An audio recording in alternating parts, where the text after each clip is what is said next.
In 2012, a sequence of satellite images, quietly uploaded to a public database, caught the attention of a small but sharp-eyed group of amateur researchers. These weren't ordinary photographs of the Earth's surface. They were high-resolution, multispectral scans taken over Mauritania's Adrar Plateau, a stretch of the Sahara so vast and desolate that it rarely features in any news, let alone the annals of archaeology buried beneath an endless sea of windswept sand. Something caught the light in a way it shouldn't have. At first glance, it was just another desert ridge, one of countless triangular dunes shaped by centuries of wind, but the angles were wrong. Too straight, too sharp. Nature prefers chaos and curves. This formation was all precision and symmetry. Researchers began zooming in, stitching overlapping frames together. The outline that emerged was unmistakable. An almost perfect triangle, with each side running in an almost dead straight line for hundreds of meters before meeting at sharp, clean vertices. These were not the blurred, weathered lines of natural erosion. These were edges that spoke of intention. As the analysis deepened, new details emerged at certain points along the structure's perimeter. Narrow reflective spots appeared, anomalies in the infrared spectrum that suggested something beneath the sand was bouncing light differently than the surrounding rock and dust. In the jargon of remote sensing, they were anomalous returns, a term that sounds bland until you realize it might mean buried metal. Location wasn't marked on any archaeological maps. It wasn't listed in UNESCO heritage sites or in any Mauritanian government registry. In fact, official topographical records showed nothing but open desert. No ruins, no geological formations of note, nothing. That absence was perhaps the most striking detail of all in the world of archaeology. Even a scattering of ancient stone blocks earns a dot on a survey map. Yet here was a structure whose base dimensions appeared to rival those of the Great Pyramid of Giza. And it was officially non-existent at first. Mainstream academics who caught wind of the chatter dismissed the shape as a coincidence, a trick of erosion. Sand dunes, after all, can form ridges that mimic geometry, but the deeper analysts dug, the harder that explanation became. To maintain the triangular formation wasn't just roughly aligned. It was oriented almost exactly to the cardinal points: north, south, east, and west. That kind of alignment is rare in nature, but it's a hallmark of ancient megalithic architecture across the globe. And then there was the shadow in early morning. Satellite passes. The rising sun cast a long, tapering darkness across the sand, and the way it fell revealed something subtle but important. The slope was consistent on all three sides. Natural dunes almost never wear identical faces here. The incline appeared deliberate, uniform, and preserved, despite millennia of desert. Winds that should have reduced it to a formless mound. The more images were examined, the more it seemed this was no accident of geology. The more it looked engineered. A few satellite archaeologists, those who specialize in analyzing terrain through orbital imagery, began to quietly discuss the possibility that what they were seeing wasn't a dune at all, but the heavily eroded remains of a pyramid, not in Egypt, not in Sudan, in a region that supposedly never saw large-scale stone architecture. The implications were staggering. If true, this structure would predate and possibly even inspire the pyramid-building cultures of the Nile. It would suggest that the Sahara was once home to an advanced civilization capable of monumental construction, long before the historical record says it should have been. But then the strangeness began. Within weeks of the first images circulating in online forums, some of the high-resolution satellite tiles covering the coordinates were quietly replaced. With lower-quality versions, the crisp angles were blurred. The reflective anomalies seemed to vanish. Official satellite providers offered no explanation, and when questioned, dismissed it as routine data updating. Yet the timing was suspicious for those who had already saved the original files. The damage was done. The evidence was clear. They had seen something real, something that did not fit the accepted history of the region, something that someone, somewhere, perhaps didn't want ordinary people to examine too closely. It was at this point that the whispers began to take on weight. Independent researchers started mapping the surrounding terrain, noting faint, grid-like impressions beneath the sand within a few kilometers of the triangle. They speculated about causeways, outbuildings, maybe even a buried city. The triangular mound was no longer just a curiosity. It was beginning to look like the keystone of a much larger, buried complex. The mystery was no longer just about what lay under the sand. It was about why.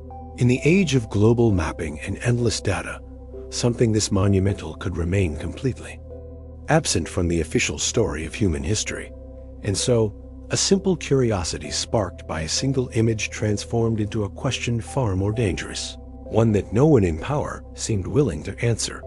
If this really was a pyramid, why had the world been told it wasn't there at all? Today, Mauritania is synonymous with the Sahara's vast emptiness, an ocean of wind-blown dunes stretching beyond the horizon, where the heat distorts the air and nothing but the hardiest forms of life can endure.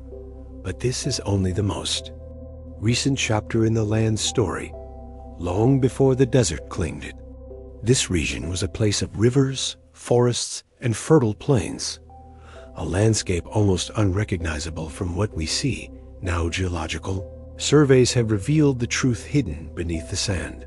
Just 10,000 years ago, a blink in geological terms, the Sahara was a thriving savanna. Ancient riverbeds, now invisible to the naked eye, show up clearly in radar mapping.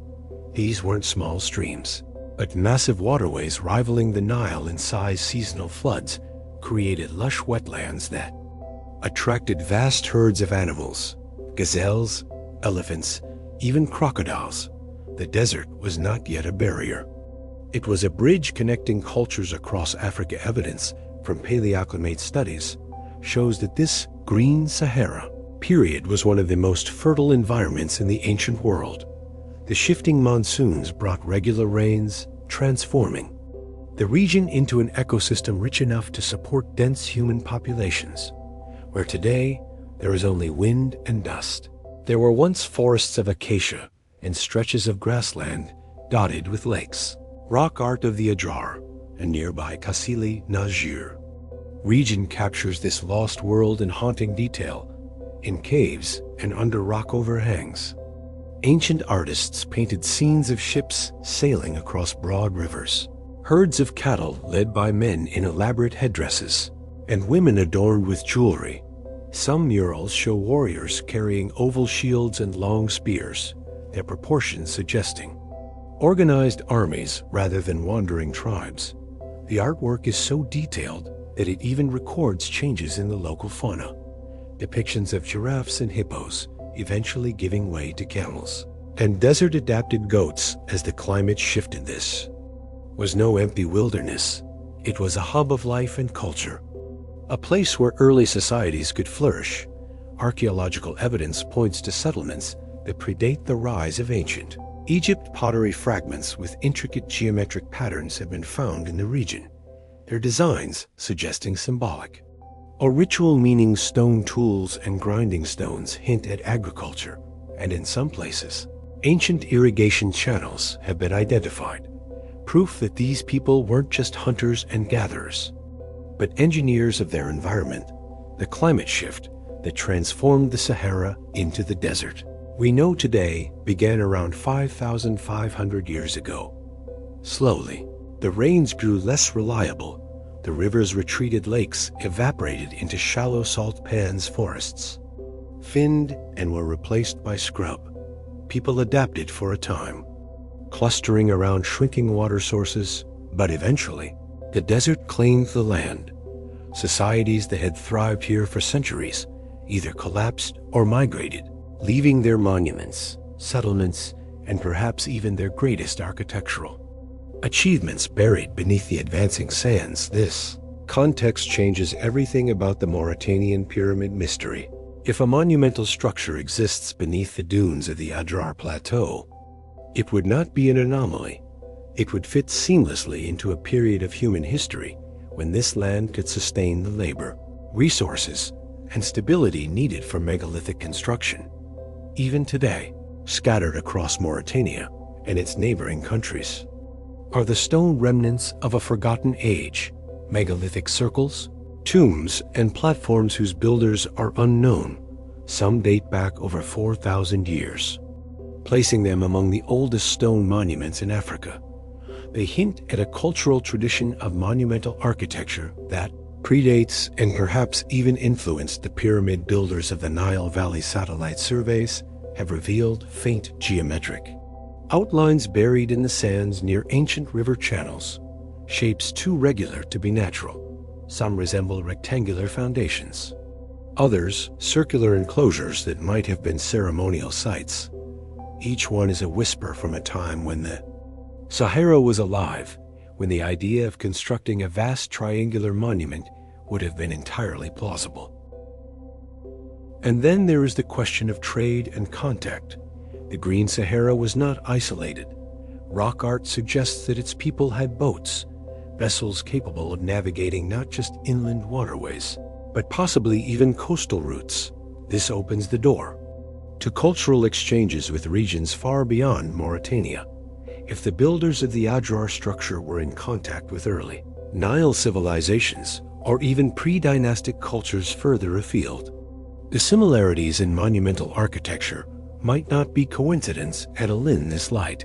The so-called anomaly, captured by satellites, is no longer an out-of-place impossibility. It becomes a missing page in a history we have only partially reconstructed, a page erased not by deliberate intent at first, but by the slow and merciless advance of the desert. Yet the sands, in burying this world, may also have preserved at the Adrar Plateau's mysterious triangle, may be the most dramatic clue, yet that this part of the Sahara was once a cradle of civilization, a cradle that predates the written word, whose achievements are hidden, not because they were impossible, but because we have forgotten the world in which they were possible.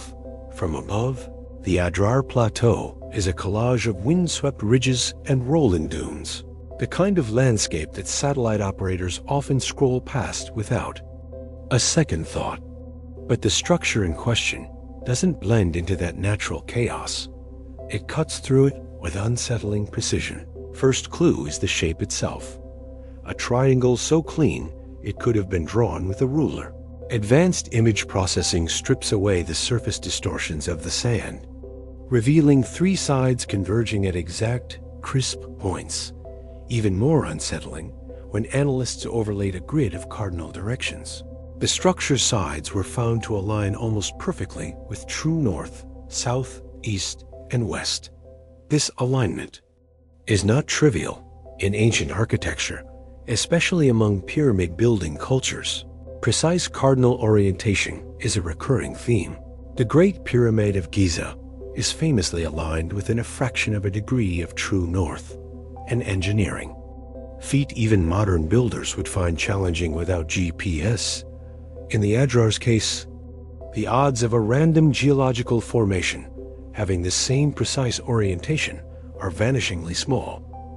When digital archaeologists used elevation mapping to reconstruct what the structure might look like without the blanket of sand, its proportions became clearer. The base appears to span nearly 230 meters, astonishingly close to the dimensions of Giza's Great Pyramid. The angles of its sides, though partially obscured by erosion, suggest a consistent slope, one that mirrors the 50 to 52 range seen in known pyramid structures worldwide.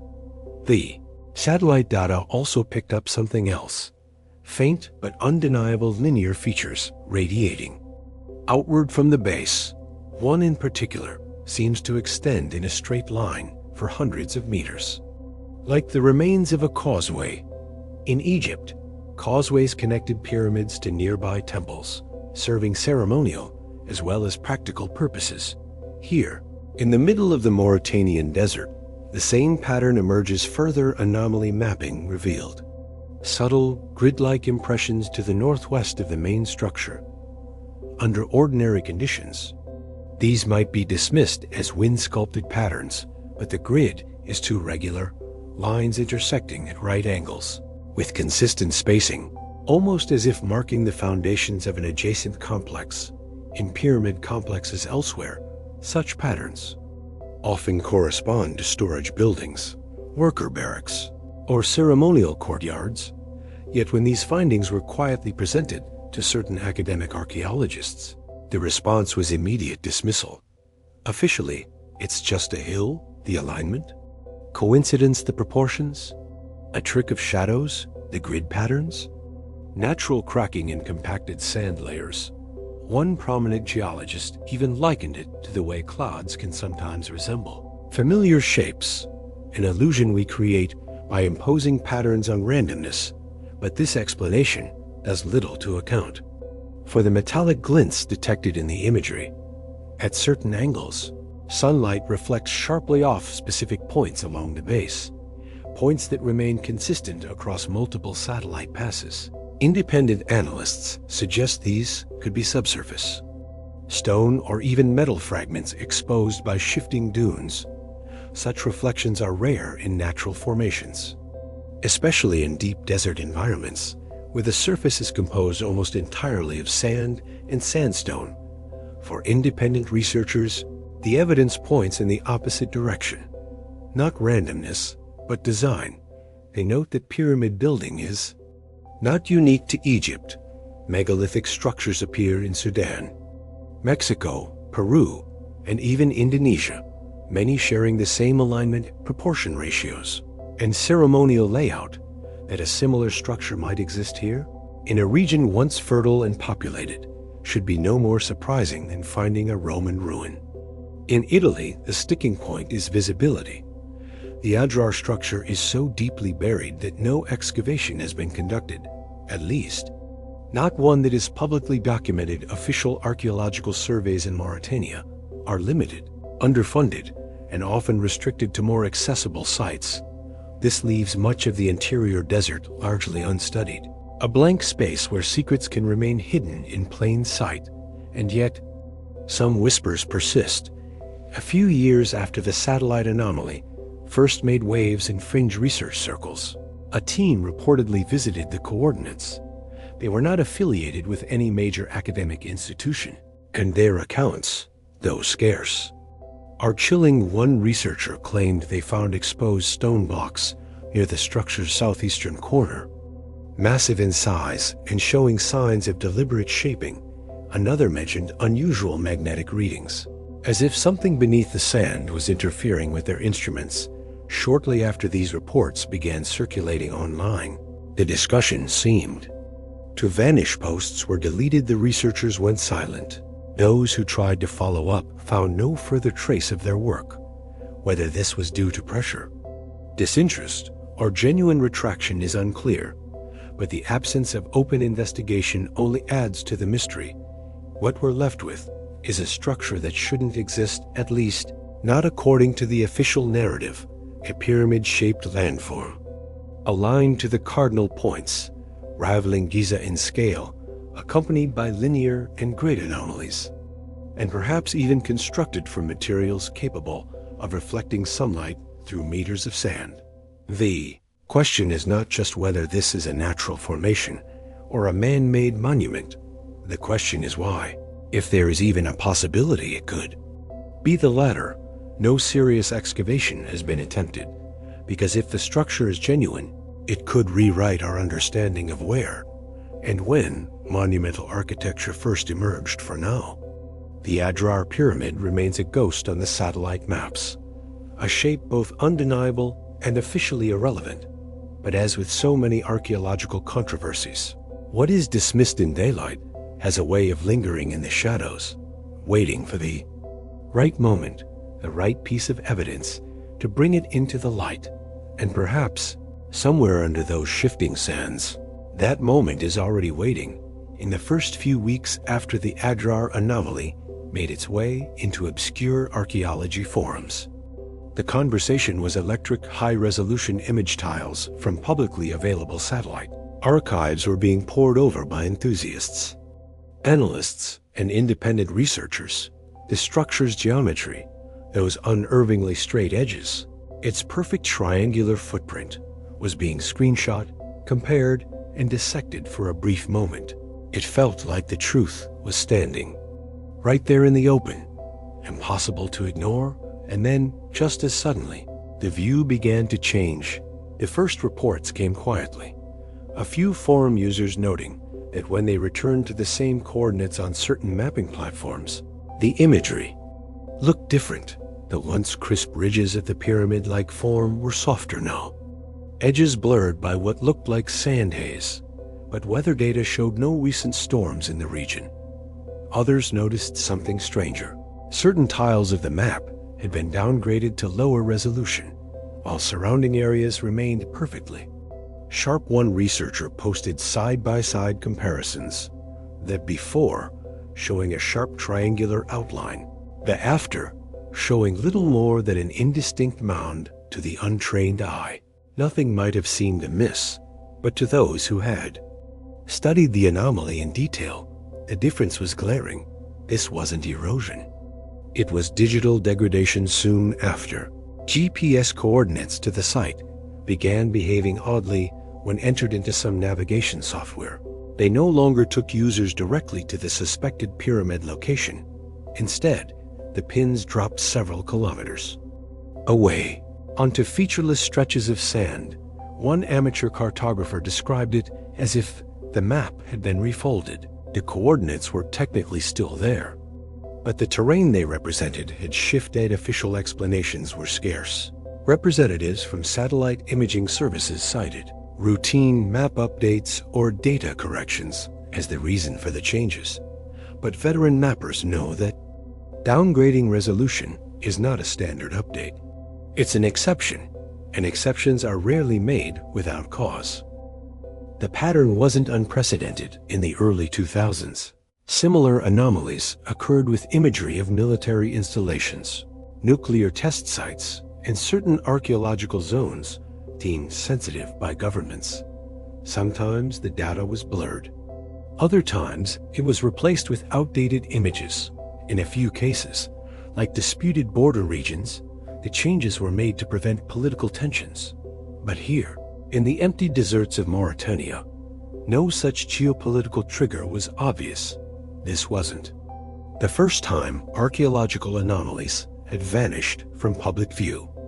In 2010, researchers investigating a possible submerged city off the coast of India found that key portions of Google Earth imagery suddenly displayed smooth, uniform water textures, masking what they claimed were grid-like formations.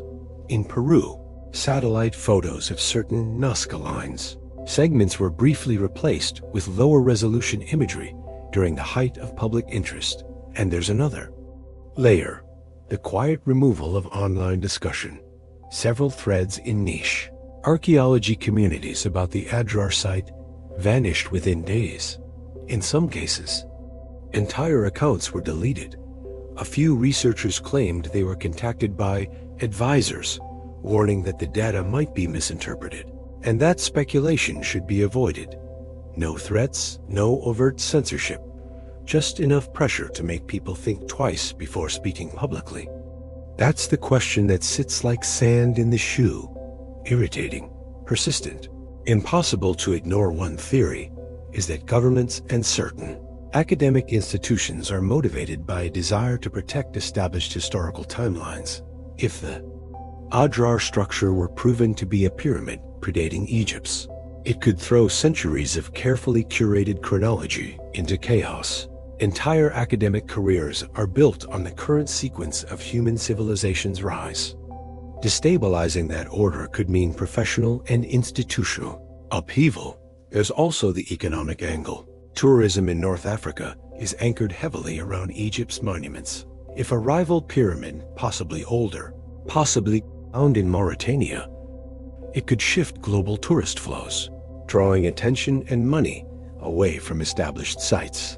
It wouldn't be the first time a find was downplayed to protect existing heritage industries. Then there's the most unsettling possibility that the Adrar anomaly isn't just a relic of a forgotten civilization, but a relic of something more, something that doesn't fit into the human timeline at all. The metallic reflections, the perfect geometry, the unexplained magnetic anomalies. If these point to technologies or materials beyond what we believe ancient societies possessed, the implications extend far beyond archaeology. They cross into the realm of what might be considered classified knowledge. In such a scenario, the suppression wouldn't just be about academic politics or tourism economics. It would be about containment, ensuring that a disruptive truth never leaves the desert. The simplest way to do that? Make sure the evidence is never convincingly seen again. The Adrar pyramid anomaly didn't disappear in a day. It faded in stages first. The imagery softened, then the resolution dropped, then the coordinates drifted, and in parallel, the online chatter thinned to a whisper. The result is a silence that feels less like the absence of noise and more like the presence of something heavy pressing down on it. And yet, in the cracks of that silence, fragments still survive. Archived images saved on private drives, downloaded map tiles from before the resolution drop, scattered mentions in obscure newsletters. The structure is still there in the desert. The satellites still see it, but for the public, the window into that view has been clouded, which leaves us with the most dangerous thought of all. If something as vast and immovable as a pyramid can be hidden from the modern world, not by moving it, but by erasing our ability to see it, what else might already be gone from our maps? Not because it never existed, but because someone decided we shouldn't know it does? To understand the possible significance of a hidden pyramid in the Adrar region, we have to step far back, not just in distance, but in time, to an era when the Sahara was not a desert at all. For most of the past 10,000 years, vast stretches of what we now call wasteland were green, alive and thriving with rivers, lakes, and fertile plains in that fertile Sahara. Civilizations could have risen and fallen without leaving the kinds of surface traces we associate with Egypt. Mesopotamia, or the Indus Valley, the sands came later. Entombing whatever was left, ancient Greek historians hinted at this forgotten world. Herodotus wrote of great cities deep within the African interior, ruled by people who possessed architecture of impossible endurance. Strabo spoke of pyramids, of black stone built far from the Nile. These accounts were often dismissed by later scholars as travelers' myths or geographical confusion. But what if they weren't myths at all? What if they were glimpses of civilizations erased not by time, but by climate and deliberate forgetting? The oral traditions of the Berber peoples, the indigenous inhabitants of North Africa, tell an even stranger story. They speak of mountains made by hands, colossal stone shapes built by beings they call Imazigan Nuhul, or sky people. In these legends, the builders arrived before the age of sand, raising cities and monuments that could call to the stars, whether symbolic, poetry, or encoded history. The language is striking. It hints at intentional design tied to celestial alignments, a detail uncannily similar to the cardinal point alignment we've already seen in the Adrar anomaly. Then there's the rigid structure, the so-called Eye of the Sahara, located just 250 kilometers away from the suspected pyramid site, officially described as a geological dome eroded into concentric circles. It's nonetheless been proposed by some researchers as the possible location of Atlantis described by Plato. The Richet is massive, 40 kilometers across, and visible from space. But to this day, its formation is only partially understood. No confirmed ruins have been found there, yet artifacts discovered in the surrounding area suggest human presence stretching back thousands of years. If civilizations could exist here long before the desert, could they also have left behind other monumental works still buried? We can't ignore the Tassile Nasr cave paintings, Further east in modern Algeria, these 12,000-year-old artworks show life in a Sahara we can scarcely imagine. Forests, rivers, giraffes, elephants, and most strangely, towering humanoid figures wearing what appear to be elaborate helmets or suits. Archaeologists often interpret these as ceremonial masks or artistic abstraction, but to some, they look like depictions of visitors, perhaps the same sky people found in Berber. Legends. The scale of these painted beings, compared to the animals and humans beside them, is unsettling taken together. These pieces begin to form a shadow map of the ancient Sahara, a region that may have hosted advanced societies long before pharaonic Egypt, societies that have been almost entirely lost beneath the shifting sands. A hidden pyramid in Mauritania wouldn't just be a strange outlier, it would be a missing puzzle piece in a much larger and more ancient human story. Or perhaps something even older than humanity as we define it, of course. Mainstream archaeology tends to treat these connections with caution, if not outright dismissal. The richet is geological, the tassellé figures are symbolic, and the oral traditions are myth. That's the standard line, and yet, over the years, tantalizing. Artifacts have emerged from Saharan sands, carved stones, tools, and structures, only to vanish into private collections or museum archives without detailed public study. The pattern is frustratingly familiar. A discovery sparks excitement. Official channels downplay it, and before long, it slips from the V. Headlines entirely. This is why the Adrar anomaly resonates so strongly. It fits too neatly into an existing, but mostly unspoken pattern, a pattern of structures, stories, and symbols scattered across the Sahara. That suggests something far older and more complex than the neatly packaged history we're taught. The fourth pyramid might not be an isolated marvel. It might be one of many silent monuments waiting under the sand, each one a fragment of a forgotten network. A network that, if revealed, could force a rewrite of everything we know about the origins of civilization. Scope is staggering. Imagine the Sahara not as a barrier between civilizations, but as the cradle of one, a hub that connected sub-Saharan Africa, the Mediterranean, and possibly beyond a civilization that left traces in stone, in oral memory, and perhaps even in celestial alignments visible from space. The pyramid beneath Mauritania's sands might be the first undeniable clue to that reality, if we're ever allowed to see it uncovered. But if this is part of something so vast, so ancient, and so deeply buried, both physically and in historical record, question becomes, who or what has worked so hard to keep it hidden? If the Adrar anomaly truly hides a pyramid beneath its sands, the obvious question follows like a shadow. Who built it? And perhaps even more unsettling, why was it built in a place where official history says no such monument should exist? Mainstream archaeology would argue for the simplest explanation, that it's either a natural geological formation mistaken for architecture, or at most, a product of a local culture whose existence we have yet to document. They might point to lesser-known Saharan societies that constructed modest stone structures, trading with early Egypt and the Mediterranean.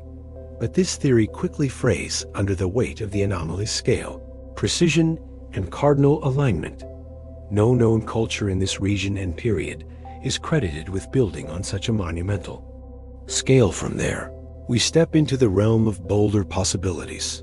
Some researchers propose the pyramid was the work of a precursor civilization to ancient Egypt, a culture that flourished during the Sahara's Green Age, only to be erased when the climate shifted. In this theory, the Nile Valley was not the birthplace of monumental architecture, but its inheritance. Egypt's pyramid building skill may have been a continuation, or even an echo, of techniques perfected elsewhere. Long before the pharaohs, then, there's the Atlantis connection, a theory as old as it is controversial. Plato's dialogues describe a civilization destroyed by cataclysm, its survivors scattering to the corners of the earth. Some Atlantologists argue that survivors could have migrated inland to avoid rising seas, bringing with them the knowledge of megalithic construction. The Sahara, at the time lush and fertile, would have been a perfect refuge. If this is true, the Adrar Pyramid may be more than a monument. It may be a marker of displacement, a relic of a civilization trying to preserve its legacy after disaster-strikingly architectural parallels emerge when we compare the Adrar anomaly's geometry to pyramids and megaliths across the globe. In Mexico, Teotihuacan's Pyramid of the Sun shares a similar cardinal orientation. In Indonesia, the mysterious megalithic site of Gunung Padang, carbon dated by some studies to over 20,000 years ago, displays stepped terraces and buried structures, eerily reminiscent of early pyramid forms. Even in the remote Marquesas Islands, there are ancient platforms with dimensions echoing those found in Africa and the Americas. These parallels challenge the idea that pyramid building emerged independently in isolated cultures. Instead, they suggest a shared, inherited body of knowledge, the fingerprint of a global civilization we no longer acknowledge. Of course, skeptics fire back with a familiar counter-argument. Pareidolia, the human brain, they say, is hardwired to find patterns where none exist. A triangular hill is just a hill. A straight edge is just erosion. The connections between far-flung sites are coincidences, stitched together by people who want to see a grand design. Yet, there's a flaw in this dismissal. Patterns across cultures don't stop at shape alone. They extend to mathematics, to astronomy, to alignments with solstices and star systems. Over and over, we find the same obsessions. Orion's belt, the Pleiades, solar cycles embedded in architecture continents apart. If the Adrar Pyramid truly aligns with celestial markers, and early satellite overlays hint that it might, then the odds of it being coincidence shrink. Ancient societies didn't just build for shelter. They built to encode knowledge, to honor gods, to track time, and perhaps to signal to beings beyond Earth. The why behind such a construction might blend religion, science, and survival into one grand purpose. Another provocative theory suggests the pyramid could have been a kind of energy center. Some fringe researchers, borrowing from both geophysics and esoteric traditions, argue that megalithic structures may have been designed to harness or channel natural earth energies, perhaps for agricultural, healing, or even technological purposes.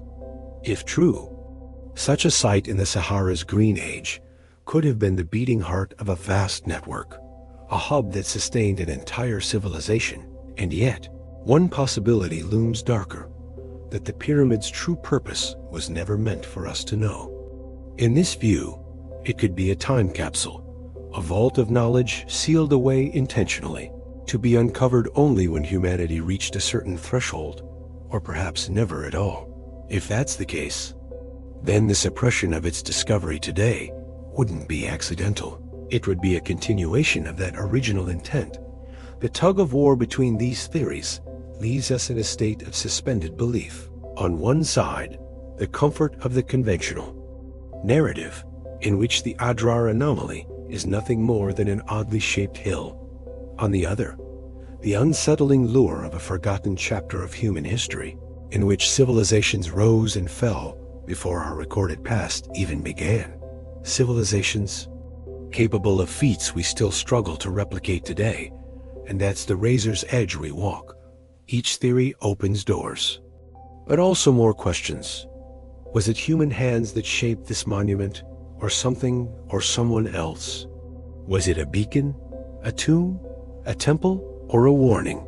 And if the answers lie buried beneath Mauritania's sands, will we ever be allowed to dig deep enough to find them? Imagine waking up to headlines that shatter the foundations of everything we've been taught about human history. Pyramid in Mauritania confirmed, older than Giza. Not a rumor, not a fringe claim. Hard evidence, excavation footage, carbon dating results, and irrefutable structural analysis. In that instant, the world's historical map would warp Egypt, long regarded as the cradle of monumental architecture, would have to share, or even surrender, its crown universities. Would scramble to revise textbooks, anthropologists would face a crisis. Either admit they had been wrong for decades, or reframe the find as an anomaly that somehow fits the existing narrative. And yet, the deeper implications wouldn't just be about ancient stones in the sand. If a pyramid stands in Mauritania, aligned with the stars, engineered with a precision equal to or surpassing Giza, then it proves that advanced, organized civilizations existed in the Sahara's Green Age, civilizations capable of large-scale engineering, astronomy, and possibly even technologies we still struggle to comprehend. Religions would face questions they might not want to answer. Creation stories, sacred chronologies, and long-held beliefs about humanity's origin could be challenged. Some might see the discovery as validation, proof of legendary lands like Atlantis, or confirmation of oral traditions passed down by indigenous peoples. Others would see it as a direct threat to the foundations of faith, sparking debates that could ripple across cultures and continents. Then there's the geopolitical storm. Mauritania, overnight, would become one of the most sought-after archaeological sites in the world. Governments, corporations, and private collectors would jostle for influence over the excavation. Questions of ownership, preservation, and access would ignite international disputes. Would the site be turned into a tourist destination, stripped for artifacts, or locked away under the guise of protection? Economically, the ripple effects could be staggering. Nations that have long profited from being the custodians of ancient wonders might fear losing tourism dominance. Egypt's Giza Plateau draws millions each year. Now, the windswept deserts of West Africa could rival it. For countries struggling with poverty, the promise and danger of sudden global attention could be transformative or catastrophic. But perhaps the most profound shift would occur not in textbooks or economies, but in the collective psyche. Humanity has always clung to a timeline, a neat linear progression from primitive hunter-gatherers to modern, spacefaring beings, discovering that an advanced civilization thrived and disappeared before the known. Empires could shatter that illusion. It would force us to ask, if such a culture rose and fell once, could it happen again? And in that question lies the shadow of fear, because if a civilization capable of building such a monument vanished without leaving clear traces, it means that no matter how advanced we think we are not immune to the same fate. Whether it was climate collapse, cosmic impact, internal decay, or something else entirely, the Adrar Pyramid's existence would be proof that great civilizations can be forgotten, not in the span of centuries, but in the blink of geological time. Then there's the political elephant in the room. The cover-up. If this structure truly exists, why was it hidden? And if the truth came out now, what would that say about the institutions we trust to safeguard knowledge? Would we accept the decades, perhaps centuries, of silence as caution, or see it as manipulation? In the end, the question wouldn't just be what we found in Mauritania, but why we were never meant to find it in the first place. And yet, for all the upheaval such a revelation might cause, there's another possibility, a more hopeful one, that learning of a shared, ancient heritage might bring humanity together in ways our modern world has failed to. That, knowing we are all heirs to a lost chapter of civilization, could bridge divides of race, religion, and nationality. That the Adrar Pyramid could be more than stone and shadow. It could be a reminder that we are part of something older, deeper, and more enduring than our current borders or beliefs. But that's the paradox, isn't it? The truth could unite us or break us apart. It could be the spark for a renaissance of global curiosity, or the trigger for the greatest cultural upheaval in modern history. And so, perhaps those who hold the evidence choose to bury it, just as the sands have buried the pyramid itself. And that leaves us here, standing in the wind, staring at an expanse of desert that may or may not hide one of humanity's oldest secrets, wondering if, one day, the truth will rise from the sands, or if it will remain forever just beyond the horizon. A shadow we can see, but never touch. The winds of the Sahara never stop moving. They bury, they erase, but they also preserve. Somewhere beneath that Mauritanian sand, something is waiting. And if one pyramid can remain hidden for thousands of years, how many more lie just out of sight?